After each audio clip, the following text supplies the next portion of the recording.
I'm moving in with my parents, Julia. If you're against it, then let's get a divorce, he declared, his voice devoid of emotion.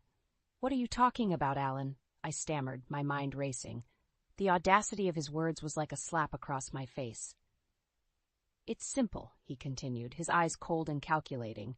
We'll use your $2 million inheritance to build a house there. That's the plan. I felt a knot tighten in my stomach. The inheritance, my mother's final gift to me, now a tool in Alan's scheme. You can't be serious, I whispered. Oh, I'm dead serious, Julia. It's time to make some changes, he replied, his tone sharp. I remembered our life together, the days of laughter, love, the birth of our children. How did we end up here? I was 38, a mother of 2, living what I thought was a normal life with a man I once loved. But now Alan stood before me, a stranger. He was always a bit controlling, but I never imagined this. You have no right to decide how my inheritance is used, I said, my voice trembling with a mixture of rage and disbelief. Alan smirked. As your husband, I think I do. It's either my way or the highway, Julia. Decide. I stared at him, trying to find a trace of the man I married, but all I saw was a greedy stranger, eyeing my inheritance like a vulture. I realized then, standing in the shadow of the man I no longer recognized, that my marriage was a lie. Fine, I said, my voice steady despite the chaos in my heart. If that's how you want it, we'll divorce. But don't expect to touch a dime of my money. Alan's smirk vanished, replaced by a look of shock. He hadn't expected this. He turned on his heel and left, slamming the door behind him. I stood there, alone, my heart pounding in my ears. The battle lines were drawn. This was no longer just about money. It was about my dignity, my freedom. As the silence enveloped me, I knew one thing for sure. I wouldn't let Alan destroy me. I would fight back. The next morning, the house felt eerily silent. As I prepared breakfast, my mind replayed the previous night's confrontation with Alan. The more I thought about it, the angrier I became. How could he be so callous? The money was a part of my mother's legacy, not some lottery windfall for Alan to squander. Our children, Emma and Ryan, noticed the tension but remained quiet. They were too young to understand the complexity of adult conflicts, yet they sensed something was amiss. I forced a smile for their sake. After dropping them off at school, I drove to my mother's house, now empty and echoing with memories. Sitting in her living room, I recalled the numerous times Alan's parents had made insensitive remarks about our lifestyle, our choices, even our children. They had always favored traditional gender roles, and Alan unfortunately seemed to have inherited their archaic views. I don't understand why you're still working, Alan's mother once sneered. A woman's place is at home with her children. Alan never stood up for me. He always brushed off their comments, telling me to ignore them. But how could I? Their words were like needles pricking away at my self-esteem. Now, with my mother gone and my marriage crumbling, I felt a surge of resentment towards Alan. He had never truly been my partner. He had left me to fend for myself against his parents' criticisms, never once taking my side. I remembered the time when I was pregnant with Emma and how Alan's parents had openly expressed their hope for a grandson. When Emma was born, their disappointment was palpable. Next time, make sure it's a boy, they had said, barely concealing their dissatisfaction. It was painful, seeing my daughter subjected to such blatant favoritism. And now, Alan wanted to use my inheritance to move closer to them, to immerse ourselves in their toxic environment. The thought made my blood boil. I wouldn't let that happen. As I sat there, surrounded by the remnants of my mother's life, a plan began to form in my mind. I would not be bullied into submission. I would fight back, not just for myself, but for my children too. Alan had shown his true colors, and it was time for him to face the consequences. The battle lines were drawn, and I was ready for war. I spent the next few days gathering documents and preparing for the legal battle ahead. My lawyer, a sharp-witted woman named Miss Henderson, assured me that we had a strong case. Don't worry, Julia. We'll make sure that inheritance stays where it rightfully belongs, she said with a confident smile. One evening, as I was sorting through some of my mother's belongings, I stumbled upon an old, dusty envelope tucked away in a drawer. Inside, I found a set of documents, stock certificates and property deeds. My hands trembled as I realized the extent of my mother's secret savings. Including the stock's current value and the property, It amounted to a staggering $2 million. I couldn't believe it. My mother, who had lived so modestly, had been sitting on a small fortune. She had always been prudent with money, but I never imagined she had accumulated so much. A note accompanied the documents, written in my mother's neat handwriting. Julia, I saved this for a rainy day. I hope it gives you and the kids a better life. Use it wisely. Tears welled up in my eyes. My mother's foresight and love felt like a warm embrace, even from beyond the grave. The next day, I decided to confront Alan. He needed to know that his plan to squander my inheritance was doomed to fail. I found him in the living room, lazily flipping through a magazine. Alan, we need to talk, I said, my voice steady. He looked up, a hint of annoyance in his eyes. What is it now, Julia? I found something of my mother's, I started, holding up the envelope. Turns out, she left me stocks and properties worth $2 million. Alan's eyes widened, a mix of shock and greed flashing across his face. $2 million? That's great news. His reaction disgusted me. Don't get any ideas, Alan. This money is mine and the kids. You won't see a cent of it.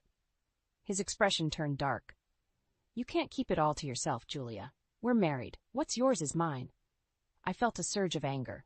You've shown your true colors, Alan. You don't care about me or the kids. All you see is dollar signs. Alan stood up, his face red with anger. You're being selfish, Julia. I'm thinking about our future, about our family. What family, Alan? The one you're ready to abandon for your own selfish needs? I shot back. He took a step towards me, his fists clenched. You'll regret this, Julia. I'll make sure of it. I stood my ground, unwavering. Bring it on, Alan. I'm not afraid of you anymore. He stormed out of the room, leaving me alone with my thoughts. I knew this was just the beginning of a long and bitter battle. But I was ready. For my children, for my mother's legacy, and for myself.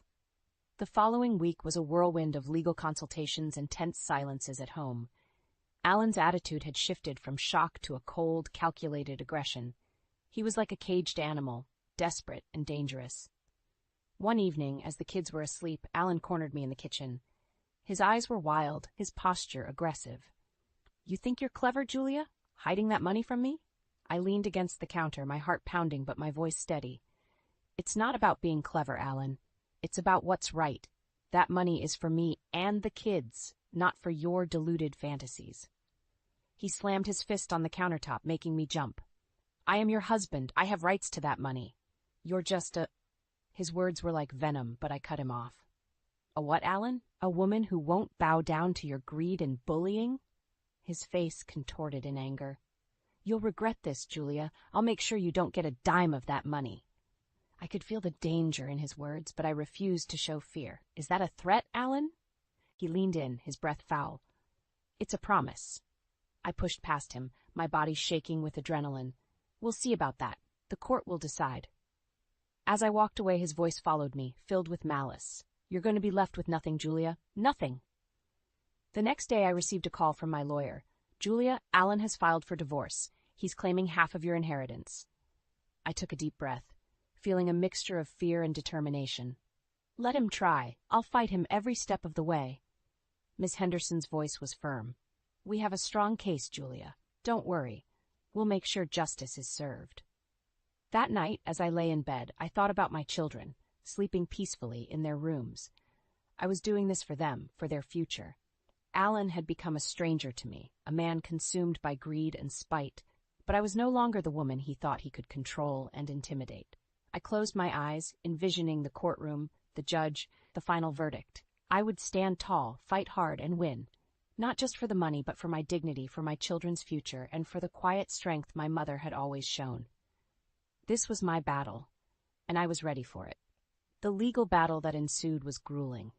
Alan's strategy was clear: to paint me as an uncooperative wife hoarding the family's resources. But his arguments were flimsy, rooted more in desperation than in law. One afternoon, we faced each other in mediation, a last attempt to settle before the court hearing. Alan sat across from me, his lawyer by his side. His gaze was cold, his demeanor smug. Let's be reasonable, Julia, his lawyer began. Alan is entitled to a portion of this inheritance. It's only fair. I glanced at Miss Henderson, my resolve steel. Fair? Alan has made no contribution to this inheritance. It is solely from my late mother, intended for me and my children. Alan leaned forward, his voice dripping with scorn. "Oh, come on, Julia. You're just being spiteful. Don't you think the kids would want their father to have a share?" I felt a surge of anger.